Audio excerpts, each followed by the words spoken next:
काही विद्यार्थ्यांचे एम विद्या मंदिरामध्ये ॲडमिशन्स घ्यायचे होते. पालक जाऊन येत होते, पण ॲडमिशन्स होत नव्हते आणि त्यांनी सांगितलं की ॲडमिशनला फार त्रास होतो आहे किंवा प्रॉब्लेम्स येत आहेत. मग ते विद्यार्थिनीची पूर्ण टेस्ट घेणार, पालकांची टेस्ट घेणार आणि मग त्यानंतर ठरवणार ॲडमिशन घ्यायचं का नाही. त्यांची गंमत अशी होती त्याच्या पाठीमागचं की विद्यार्थिनीला किंवा पालकांना त्यांच्या टेस्टमध्ये जर का कमी मार्क्स पडले, तर ते फीज जास्त सांगायचे असं माझ्या निदर्शनास आलं अगोदर. आणि प्रत्यक्ष नेमकं काय आहे हे जाणून घेण्यासाठी, शहानिशा करण्यासाठी मी स्वतः एकदा गेलो. पत्रकार म्हणून गेलो नाही, पण एक सामान्य पॅरेंट्स म्हणून मी अगोदर गेलो. तिथल्या शिक्षकांना विचारलं, जे काय ॲडमिशन प्रोसेस सांगत होते. 2 शिक्षिका बसलेल्या होत्या. त्यांना विचारलं, की असं-असं मुलीला एक ॲडमिशन घ्यायचं आहे. तर किती फीज आहे? ते म्हणले, "तुमचा पाल्य कुठे आहे? मुलगी कुठे आहे?" म्हणलं, "माझ्या मित्राच्या मुलीला ॲडमिशन घ्यायचं आहे." तर नाही म्हणले, "पालक आणि ती विद्यार्थिनी समोर असल्याशिवाय आणि त्यांची टेस्ट घेतल्याशिवाय आम्ही काही फीज घेत नाहीत." असं निदर्शनास आलं आणि त्यांनी काही फार एंटरटेन केलं नाही. मग नंतर त्याला एक 15-20 दिवस गेल्यानंतर परत काही पालकांच्या तक्रारी यायला लागल्या, की आमच्याकडून 16,000 फीस घेतले, कुणाकडून 24,000 सांगितले, पण कमी करत-करत ते 16,000 घेतले. कुणाकडून 8,000 डोनेशन, 6,000 ॲडमिशन फीज करून असं ते कव्हर केलं त्यांनी बऱ्यापैकी. आणि आमचे एक माहिती अधिकार कार्यकर्ते आहेत. त्यांनी माहितीच्या अधिकाराकडे जेव्हा तिथलं सगळं माहिती घेऊन करून घेतली शाळेची, तेव्हा लक्षात आलं, की ही शाळा पूर्णपणे अनुदानित आहे.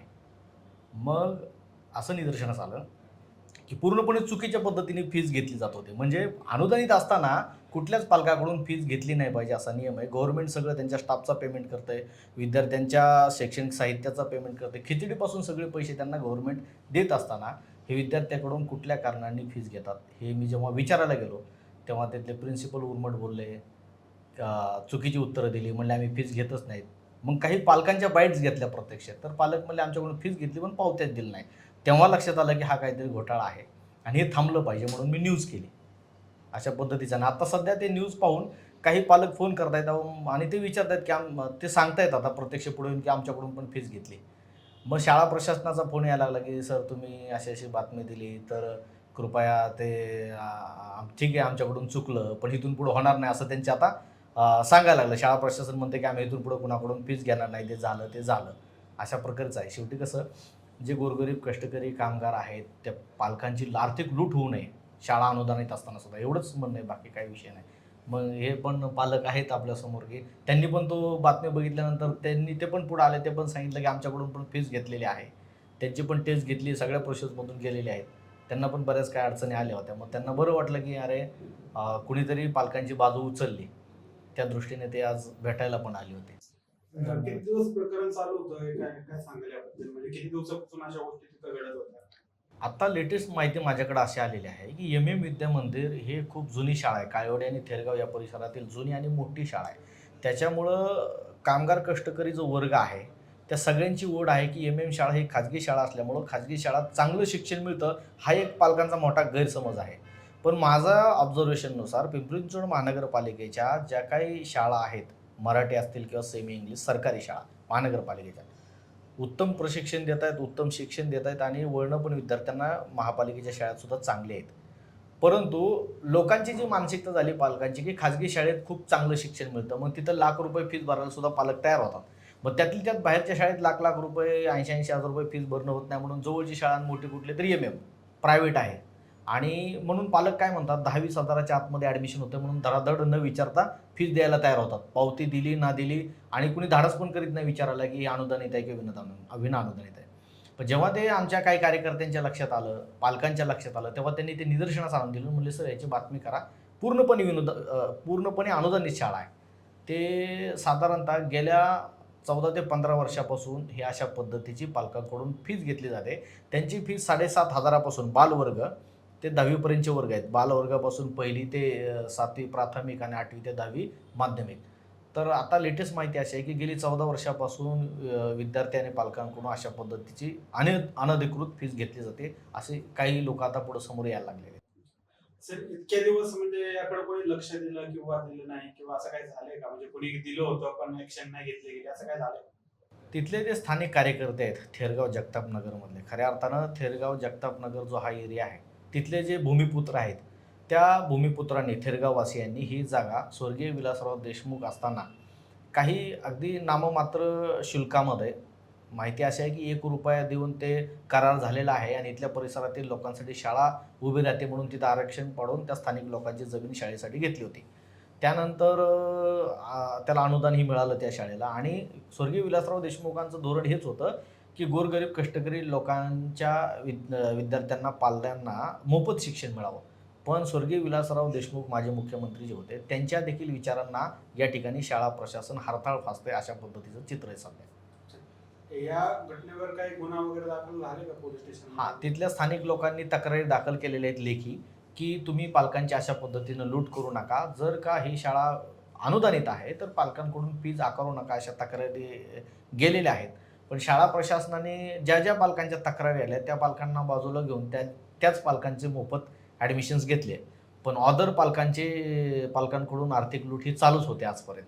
म्हणजे जर कोणी तक्रार द्यायला जातोय, त्याला एकतर दाबण्याचा प्रयत्न करणं किंवा त्याच्या घरी फोन करून सांगणं, की मग तुमच्या मुलाचं ॲडमिशन झाल्यावर आम्ही त्याला लक्षच देणार नाही. आता कालचीच गोष्ट असेल, काल बातमी टाकली आणि त्या बातमीमध्ये ज्या पालकांनी बाईट दिलेल्या आहेत, त्यांना शाळा प्रशासनाने फोन करून सांगितलं, की तुम्ही बाईट देताना दिसताय. मग असं आमच्या शाळेच्या विरोधात बोलल्यानंतर तुमच्या विद्यार्थ्यांना आम्ही कसं लक्ष द्यायचं? अशा सुद्धा धमक्या शाळा प्रशासनाकडून ज्यांनी मीडियाला बाईट दिलेली त्यांना प्रेशर आलं. शेवटी त्या ज्या पालक होत्या, म्हणजे एका मुलीची आई, मुलाची आई, त्यांना त्यांच्या घरच्यांनी थोडं प्रेशरमध्ये आणलं, कशाला तू मीडियासमोर फेस केलं म्हणून. म्हणजे असा सुद्धा एक शाळा प्रशासनाकडून आता सध्या दबाव येते. तक्रारी दिलेल्या आहेत, पण जो तक्रार द्यायला पुढे येतो त्याला मॅनेज करता येत नाही. तुमचं आम्ही मोफत ॲडमिशन घेऊ आणि मग तो गप बसतो. आपलं भागलं म्हणलं कशाला तो आवाज उठवतो. अशा प्रकारे अशा घटना झालेल्या आहेत. पण काही सामाजिक कार्यकर्ते आहेत, ते मोठ्या आंदोलनाच्या पवित्र्यात आहेत असं सध्या तरी चित्र. तर तुम्ही ज्यांची मदत केली ते पण आपल्या सोबत आहेत आज. काय सांगाल या सगळ्या एकंदरीत प्रकरणाबद्दल? तुमच्या तिथेच ॲडमिशन झाले, काय सांगाल एकंदरीत सगळं? मी कैलास राठोड, राहतो भोसरीमध्ये.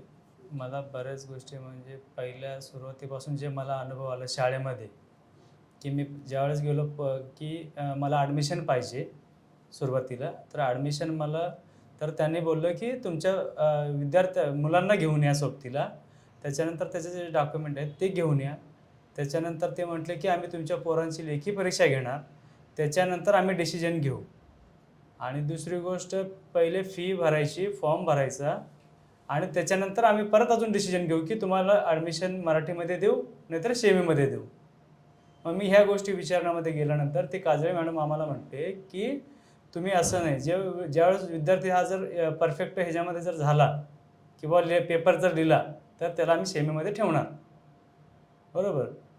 आणि आता ही मुलगी आहे ना, मला आपल्या जे सहकार्याने जे मला साथ दिली, बरोबर, ते जनरल म्हणजे बाहेरूनच मला साथ भेटलेली आहे. मॅडम सहकार्य केलं, मॅडमला मी सोबत घेऊन गेलं. मॅडमांना पण रिस्पॉन्सिबिलिटी नाही भेटली तिथं. मॅडम स्वतःहून परत आले, परत त्याच्यानंतर परत म्हटले की परत आज आम्ही पेपर घेऊ. ह्या गोष्टी अशा घडलेल्या आहेत. आणि त्याच्यानंतर आत्ता अजून माझा जो लहान मुलगा आहे तो आता पहिलीमध्ये शिकत आहे. त्याचं अजून पण ते म्हटले की 15 दिवसाच्या पहिले 15 दिवस आम्ही अभ्यास घेणार, त्याच्यानंतर जर त्या पेपरमध्ये जर पास झाला तर आम्ही त्याला सेमीमध्ये ठेवणार, असं बोलण्यात आलेलं आहे. या दरम्यान तुम्हाला काही पैशाची वगैरे मागणी केली का शाळेकडून? हो, मी म्हटलं की त्यांना आम्ही ऑनलाईन पेमेंट भरू आणि आम्हाला पेमेंट भरलेलं रिसीट पाहिजे. तर त्यांनी आम्हाला असं बोललं गेलं की आम्ही ऑनलाईन घेत नाही, अकाउंटला घेत नाही, तर आम्ही पूर्णपणे कॅशमध्येच घेतो आणि त्याची रिसीट तुम्हाला मिळणार नाही, असं प्रत्यक्ष त्या काजळे मॅडमने सांगितलेलं आहे. काजळे मॅडम कोण आहेत? प्राध्यापक आहेत? हे मुख्याध्यापिका आहेत. अच्छा, मुख्याध्यापिका आहे. मग आता दीदीचं ॲडमिशन झालं तिथं? दीदीचं ॲडमिशन झालेलं आहे आता सध्या, ती शाळेत जात आहे. आणि आमच्याकडून त्यांनी सांगितलं असं की तुम्ही आम्हाला लेटर लिहून द्या की मुलीचा अभ्यास आम्ही स्वतःहून काळजी घेऊ. ह्याप्रमाणे आमच्याकडून लेखी घेतलेलं आहे, त्याचं पुरावे पण आमच्याकडे आहे. सरांकडून काय मदत, कशा प्रकारची मदत झाली तुम्हाला? काय सरांकडून अशी मदत झाली, आम्ही सहज शाळेमध्ये गेलो आणि तिथं आम्ही सहज दोघांनी भेटलं किंवा ओळख झाली दोघांची. म्हणजे तुमचं नाव काय आणि माझं नाव काय, आम्ही एकमेकांचं काढलं की तुम्ही कुठल्या गावचे काय. त्यांच्या मुलाची ॲडमिशन होत नव्हती, तर त्यावेळेस त्यांनी सांगितलं की मला बी तेच फेस करावं लागणार आहे आणि मला बी तेच होतं की माझा मुलगा 6 महिन्याने जास्त आहे. कारण की करोनाच्या काळामध्ये बरेच मुलांचं पण अभ्यास नाही झालेलं, ॲडमिशन नाही झालेलं. त्याच्यामुळे त्यांनी एखाद्या शाळेमध्ये ॲडमिशन घेतल्यानंतर तो दुसरीमध्ये ॲडमिशन घेताना तर त्या मॅडम म्हटल्या की तुमच्या मुलाचं 6 महिने जास्त झालेले आहेत, तर ह्या आमच्या शाळेमध्ये ॲडमिशन तुम्हाला मिळणार नाही. त्याप्रमाणे तो माणूस त्या ह्याच्यामध्ये होता. तर त्याने मला सहज विचारलं किंवा तुमच्या मुलाचं कसं काय. मी म्हटलं मला पण तेच फेस झालेलं आहे. ह्याच्यावरून आमच्या गोष्टी घडल्या. काय तुम्ही कंप्लेंट वगैरे कोणाकडे केली होती का काय या संबंधित? कारण की आम्ही न्यू ॲडमिशन घेतल्यामुळं आम्हाला त्या शाळेचा काहीच अनुभव नसल्यामुळं आम्ही ते काहीच नाही करू शकलेलो. असे काही पालक तुम्हाला अजून भेटले का ज्यांच्यासोबत अशा घटना घडलेल्या आहेत किंवा काय? नाही, आम्ही ते चर्चा काही केलंच नाही. अच्छा, आता ऍडमिशन चालू झालंय, व्यवस्थित आहे का सगळं? हो, ॲडमिशन झालेलं आहे. ती शाळेत जात आहे. आता सध्या तर काही अजून हे नाही, शाळेचा अनुभव आल्याशिवाय तर आम्ही काही बोलू शकत नाही. एकंदरीत या सगळ्या प्रकरणावरून असं लक्षात आलंय, आता ते सांगावा न्यूजवर जी बातमी पडली ती बातमी बघून अनेक पालक लोक फोन करायला लागले आणि त्यांची वेगवेगळी कारणं कशा पद्धतीने शाळा प्रशासनाकडून पिळवणूक झाली ती सांगितलं गेलं. आत्ताच राठोड साहेबांकडून एक नवीन विषय कळाला की तिथल्या शिक्षिका मुख्याध्यापिका पालकांकडून लिहून घेत आहेत की तुमच्या मुलाचं किंवा मुलीचा अभ्यास घेण्याची जबाबदारी हे पालकांवर आहे आणि तुम्ही ते करून घेऊ असं लिहून घेतलंय लेखी, ते सांगतायत. मग शिक्षक कशाला आहे हा प्रश्न आहे, हे नवीन विषय. याच्या व्यतिरिक्त शाळा प्रशासन जे काही अनधिकृतरित्या फीज घेते अनुदानित असताना, याच्यावरती आता सध्या आपल्याकडं शिक्षण अधिकारी म्हटलं तर महानगरपालिकेच्या अंडरमध्ये हा पिंपरी चिंचवड कॅम्पस येत असल्यामुळं पिंपरी चिंचवड शहरामध्ये ज्या ज्या शाळा आहेत, महाविद्यालय आहेत, विशेषतः शाळा प्राथमिक आणि माध्यमिक यांचं निरीक्षण करण्यासाठी पर्यवेक्षक जो असतो किंवा त्याचा जो कोण सुपरविजन आहे, हे कधी शाळेवरती पर्यवेक्षण करायला जात नाहीत का, निरीक्षण करायला जात नाहीत का? यांच्या निरीक्षणामध्ये अशा ज्या शाळा आहेत ती एकदा पण लक्षात नाही आल्या का की अनधिकृत फीज घेत आहेत, हे निदर्शनास आलेलं असेल. परंतु माझ्या दृष्टीने असं निदर्शनास येत आहे की एखाद्या पालकांनी तक्रार केली की त्या तक्रारीवर कारवाई म्हणून शिक्षण अधिकारी असतील महानगरपालिकेच्या काहीतरी नोटीस बजावून कारवाई केल्याची दाखवायची. पण अनेक वेळा हे साठेलोटे होऊन हे प्रकरणं थांबतात. MM शाळेच्या बाबतीतच बोलायचं झालं तर गेल्या 14 वर्षापासून अशा पद्धतीचा अनधिकृत फीज वसूल केली जाते असं निदर्शनास येते. अशा पिंपरी चिंचवड शहरामध्ये किती शाळा असतील याचं निरीक्षण संबंधित प्रशासनाने का केलं नाही, आणि आता इथून पुढं तरी निरीक्षण करून अशा शाळा नोट डाऊन करून त्या लोकांसाठी जाहीर कराव्यात की ह्या शाळामध्ये अशा पद्धतीचं अनधिकृत कार्य चालू आहे. याचाच अर्थ प्रशासनाचं व्यवस्थित लक्ष नाही, प्रशासनाने व्यवस्थित लक्ष देऊन त्याच्यावरती कारवाई केली पाहिजे अशा पद्धतीचं सध्या तरी चित्र आहे आणि ते प्रशासन कारवाई करत नाही असं निदर्शनास येत आहे. पालक जेव्हा शाळेमध्ये तक्रार करतायत किंवा संबंधित प्रशासकीय अधिकाऱ्यांकडे तक्रार करतायत, महानगरपालिकेच्या शिक्षण अधिकाऱ्यांकडे तक्रारी करतायत, परंतु त्या तक्रारीवर योग्यरित्या कारवाई होत नाही. जेव्हा पालक एखादी अनधिकृत गोष्ट निदर्शनास आणून देतो शाळेची, तेव्हा संबंधित प्रशासनानं खरं म्हणजे हे फौजदारी पद्धतीच्या गुन्ह्यामध्ये येत असून देखील आणि जेव्हा पर्यवेक्षक असतील, शिक्षण अधिकारी असतील, यांच्या लक्षात येऊन सुद्धा अशा शाळांवरती कारवाई का होत नाही आणि जो काय हा अनधिकृत पैसा गोळा केला जातो विदाऊट पावत्या, विदाऊट रिसिप्ट, हा पैसा जातो कुठं हा प्रश्नचिन्ह आहे. अधिकाऱ्यांनी हालचाल केली पाहिजे आणि योग्य त्या अनधिकृत पद्धतीनं जे काय फीज वसूल होते त्यांच्यावर कारवाई केली गेली पाहिजे. आता न्यूजवाले बातम्या देत आहेत, हे न्यूज त्यांच्यापर्यंत पोहोचलेल्या पण असतात, पण त्याच्यावर कारवाई होत नाही. ते बातम्या बघून त्या पद्धतीनं त्या शाळेवरती कारवाई होत नाही असं सध्या तरी चित्र आहे. आता आपण आपल्याच न्यूजच्या माध्यमातून, सांगावा न्यूजच्या माध्यमातून पिंपरी चिंचवड शहरातली एक खाजगी शाळा आहे आराज इंटरनॅशनल, त्याचं देखील प्रकरण तसंच आहे. वेगवेगळी कारणं देऊन पैसे उकळलेले आहेत. ती जरी प्रायव्हेट असली, पूर्णपणे अनुदानित नसली तरी अनधिकृतपणे त्याचं विद्यार्थ्याकडून थोडं आर्थिक नुकसान, विद्यार्थ्यांचं आर्थिक नुकसान केलं, पालकांचं आर्थिक नुकसान केलेलं आहे.